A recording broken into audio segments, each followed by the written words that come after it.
We're just going through what we know about Egypt. Now, when you talk about the hieroglyphs, they taught us that the hieroglyphs was written by the Egyptians. But that's another lie. The hieroglyphs was not written by the Egyptians. The hieroglyphs is something that has always been a part of our culture since the ancient days of Atlantis, right? Because keep in mind, we are the Atlanteans. We are the Atlanteans, right? We are Anunnaki gods who came down to this planet from the Sirius star system. We came down to this planet, right? We descended down to this planet. And then when we descended down to this planet is this whole entire realm that we are on is called Atlantis. This is why we were known as Atlanteans, right? So it's just like today, let's say today, if you would be considered quote unquote an African American or Latin American or Caucasian American, right?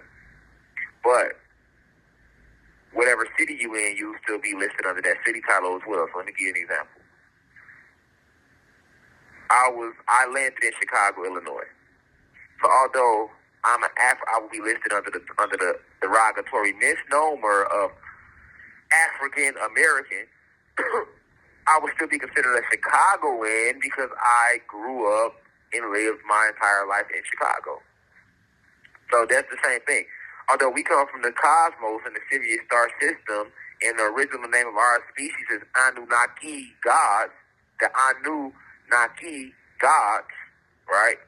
Because we come down to this planet in this particular realm that we live on, which is known as Atlantis, we are known as Atlanteans, right? So, but the Atlanteans were the ones that created the hieroglyphs, right? And all Atlanteans were your so-called Black and Latino folks of today. The hieroglyphs were pictures. We created these pictures because we understood that the best way for the brain to receive programs is through imagery, through symbols and pictures, right? Visual stimuli, right, as it's called in quantum physics. Even to this day, right, you learn more visually than you do orally, right? Now, some people might feel like, well, no, I learn more from listening than I do from actually watching it, but that's not true. I can tell you right now how to fix something, and you might get it, but you're going to get it more when I show you an actual example, an actual visual. Think about it. Anytime you buy furniture or you buy something in your house that needs to be fixed, what do they give you? They give you a visual imagery of how to put it together. They don't just give you a book and tell you. They give you a visual. They give you pictures. Everything is pictures. This is why movies is popular. This is why social media is popular. This is why media in general is popular, because visually, right, the stimulation that we receive visually actually works better with programming the brain or the mind. So this goes way back to the Atlantean days. The Atlantean state came before the Egyptian state. So this is where your hieroglyphs originate from. But they teach you that the hieroglyphs started in Egypt. All right? So this is what we know about Egypt. All right? So, but at the same time, they also teach you about the Sphinx. And they teach you about the pyramids. And they make you believe that Egypt is the only place with pyramids, which is not true. Right? Well, we just saying what they teach us. As far as the location, right? As far as the location, we were told that Egypt is located in Africa, and that Africa is located across the Atlantic Ocean. We were taught that this country that we are in right now, well, I know we have people listening from all over, so you might not be in America, but I'm located in America, right? So that this country over here that I'm located in is called America, and that if you are an American, meaning someone that was born in America, right? Because we know that's not true. The original name of this land is not America, but I'll save that for a later download as well. But we were told that this land is called America, and that Africa is located across the Atlantic Ocean, on the other side of the Atlantic Ocean. This is what they taught us about Egypt and Africa. But I'm here to tell you today that that's not true, Cosmic Family. And you may have heard this before because it's getting a little more popular, but Egypt is actually in America. Now, there have been some people that have been putting out lessons over the years where they're trying to say Egypt is America. That's not true neither. Egypt is not America.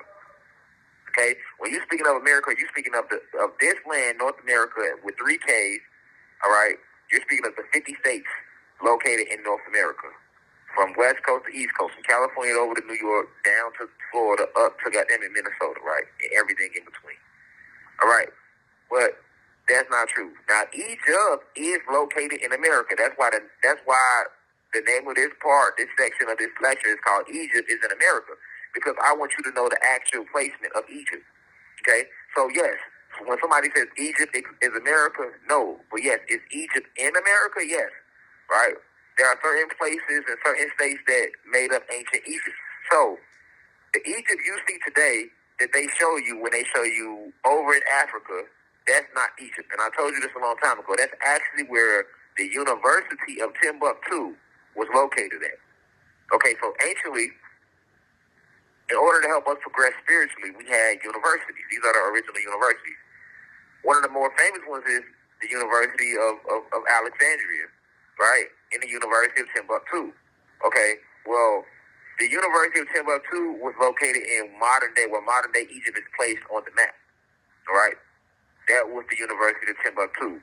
Now, when you think of the biblical Egypt, Moses and all these stories and where all that took place, that did not take place in Africa.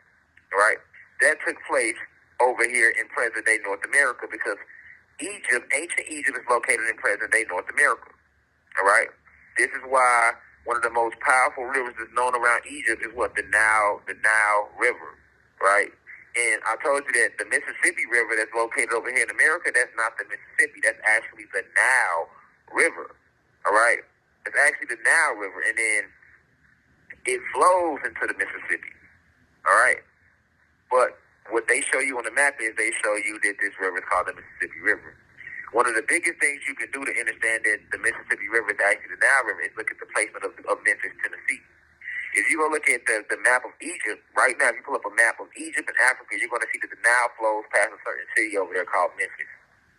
All right? You had a city in Egypt called Ancient Memphis.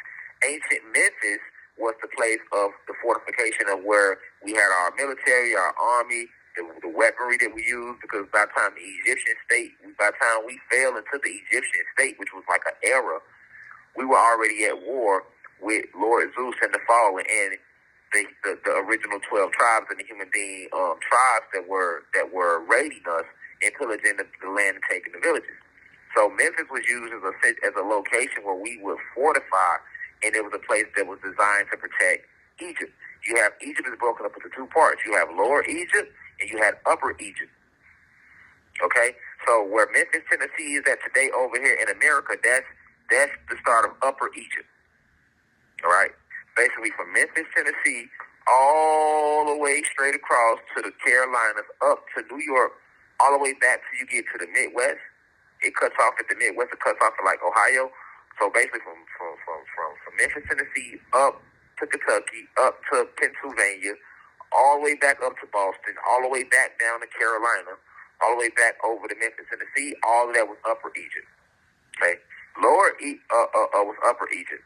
Okay, Lower Egypt starts with Alabama, and it stretches all the way back to California. Right? You might not know that, but Lower Egypt was Alabama, the state of Alabama, and it stretches all the way back to the state of California. Right now, what I'm giving you guys, Cosmic Family, is cosmic geography. You must know the truth about the land that you live in, right? And this land was always known as the land of red earth. Egypt was always called the land of red earth. Why? Because the soil was red in ancient Egypt. Okay? If you go over to where they're showing you Egypt is placed today, where they show you the pyramids of Giza, there's no red soil over there. But if you do your research, ancient research will teach you that Egypt was always called the land of red earth. All right? I repeat, Egypt was always called the land of red earth. And I'm going to come back to that. Hold that in your mind. I'm going to come back to that later on in this lecture. But right now, I'm letting you know where Upper Egypt and Lower Egypt is located over here in America. Right? So the entire America is not Egypt, no. But yes, is a large portion of it represent ancient Egypt, and this is where all your ancient stories took place. That Mississippi River is actually the Nile River. And I'll expound and break down the rivers too to you at a later date, because I don't want to throw it all in one lecture. I want y'all to grasp it one at a time. I want you to understand that Egypt is in America. All right? So if you live in the states of Tennessee, up to Pennsylvania, up to Boston, as far as you go, Maine, all the way back down to the Carolinas, you are in Upper Egypt. if you live in the states of Alabama, clean across, so that's Alabama, Louisiana, Mississippi, Arkansas, Texas, New Mexico, Arizona, Nevada, and California, you are in Lower Egypt, right? And if you live in the Midwest, all those states in the Midwest, Minnesota, Illinois, Michigan, Ohio, Indiana, Missouri, and the Dakotas, all of that was Chicago, which now has been broken down to Chicago, and you only think about Chicago, Illinois, right? But that was Chicago, and I'll break that down too in a later lecture. I'm just giving you certain sprinkles. It might not make sense right now, but don't worry about it. It will later. It'll all make sense later. Like the song goes, it'll all work out. You see what I'm saying? It'll all work out. All right? It'll all make sense later. But stay with me. We talk about Egypt being in America. Okay, so Egypt was always known as the land of red earth. Okay? All right, so you must understand that the true placement of where Egypt was at. Africa is not across the ocean, like I told you. You do not have to cross any water to get to any parts of the land on this realm, on Atlantis. Every continent, Europe, Russia, Asia, Australia, Africa, the Caribbean, South America, North America, Canada, you can access those locations, even Alaska, without going across any body of water. All right. In fact, the Caribbean, let me take that back. The Caribbean is the only location where you will have to cross a little water because the Caribbean has been broken up into islands. But it wasn't like that anciently. The Caribbean was one whole landmass at one point, too. Which is why if you look at a map, all of the Caribbean fits together. If you can squeeze it together, you can see that it got pushed apart by the water. Right? And that happened during the war. It broke out on this planet where we were flooded, and the water pushed it sunk certain parts of that continent. Okay, I'll be doing more lectures later dates and I have maps coming out, my own maps where you'll be able to look at how the land really looked, because there's no map showing you how the land looks, and this is why you have been misled. So they got you thinking that all these stories took place over in Africa. No, Africa is in Arizona. You can literally, Africa is right up under Arizona. This is why Africa starts in Arizona. It's literally the back entrance to Africa, right? Or the back entrance to ancient Kemet. Now, when you look at the name of and I've told you this years ago, that you can walk through the Grand Canyon and you'll end up in Africa. Technically, Arizona is the entrance to Africa. Okay? Now, let's look at this name, Kemet. The real name of Africa is Kemet. But if you do your research, they're going to tell you that the name of... You have 1 minute left. They're going to tell you that the name of Kemet, of Egypt, is Kemet. Stay with me now. They're going to tell you that the name of Egypt anciently was Kemet. Right? But they tell you that means land of black soil. No, Kemet means black as in land of the black people. Right? Of people that are composed of dark matter energy, carbon, which is us. But if they're telling you that Egypt is Kemet, and I'm telling you that Egypt is in Africa, then you know that the name of Africa was Kemet. That was the actual name of the entire continent, Kemet, not Africa. So yes, Egypt is in America, family. America is not Egypt, but Egypt is in America, meaning certain states make up ancient Egypt that they spoke about biblically. Stay with me. I need you to marinate on that. Meditate on that. Okay? And Egypt is in America. Egypt